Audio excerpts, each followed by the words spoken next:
Gordon Sargent, sophomore, Vanderbilt. Gordon Sargent is the second ever Ben Hogan Award finalist from the storied Vanderbilt golf program.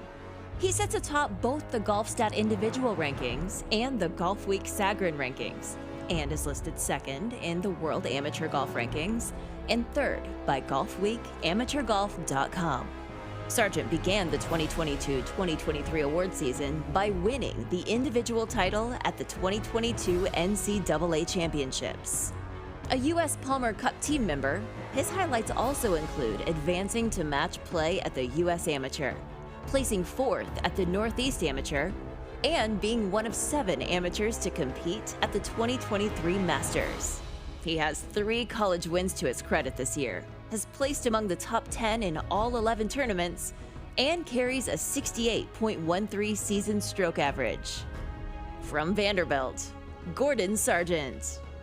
All right, let's bring the Commodore up now. Here we go.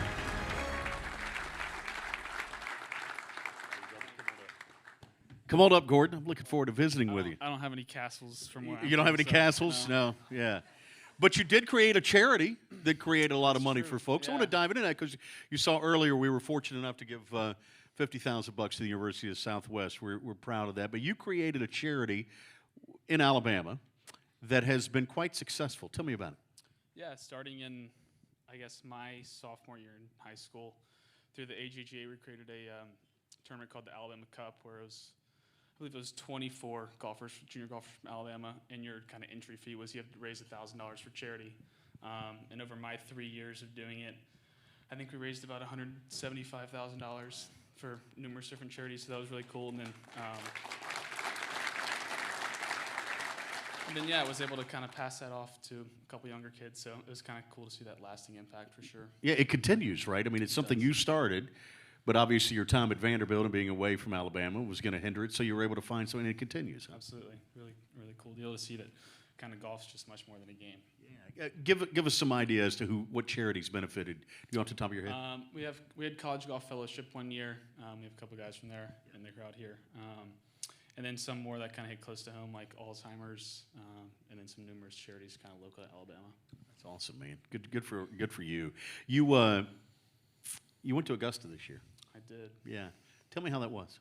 Yeah, it was kind of one of those experiences that leaves you speechless. Obviously fortunate to have the opportunity to play there, and just kind of get to walk the fairways with the greats, and just see also like the impact that it like kind of has on your career. Getting to be in that situation is really special.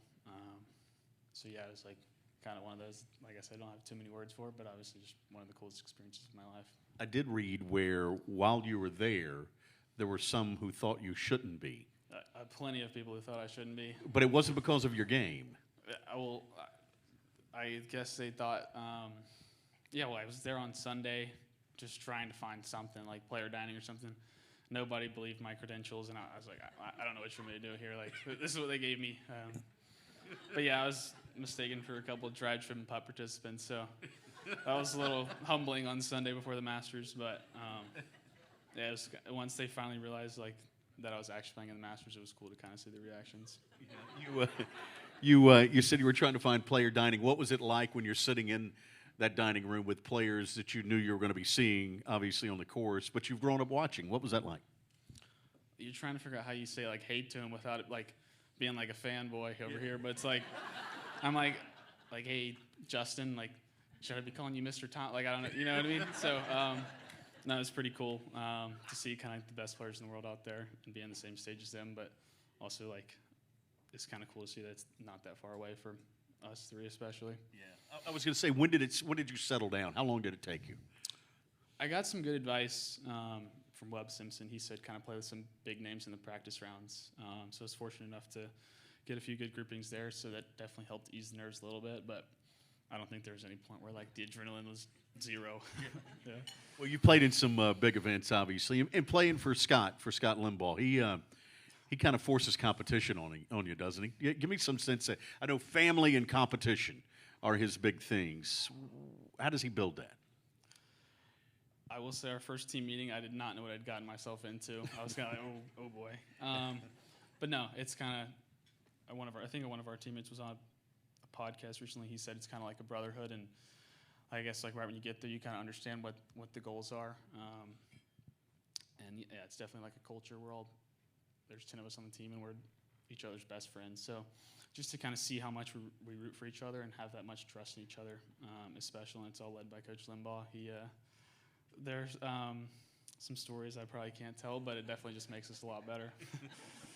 The analytics in the golf game just continues to grow, and we've all learned now that ball speed lends itself to distance, right? Am I right about this? Yeah, that's correct. Right. And yours is personal best is 197? Yeah, Am I right about that? That's correct. That's pretty good, isn't it? Yeah, I mean, Michael wishes he could get 197 over there. He was complaining about it today on the course.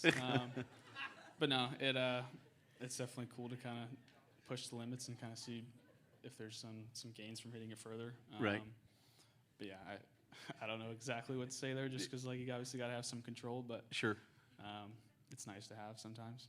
So you told me yesterday when I asked you, I said, hey, what's strange in your golf bag? And you said, well, maybe just sunflower seeds. Is that right? Yeah, I mean, if you look at our team, I definitely don't have the strangest stuff in our bags. Like Cole Sherwood, I mean, he has like a full snack stand in his bag. So Yeah. mine's not that weird.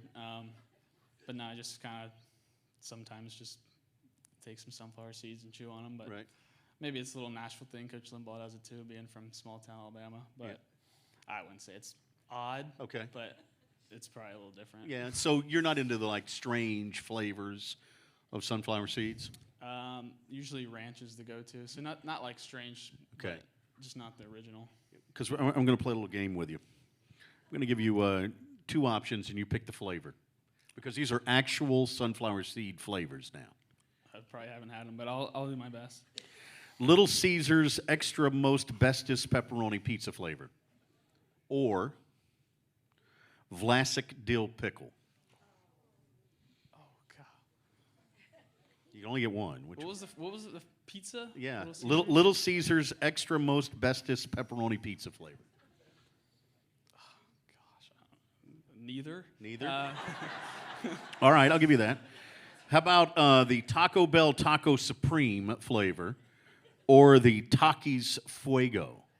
I mean, I'll have to go with the Takis Fuego. Okay, all right. I got two more. You ready?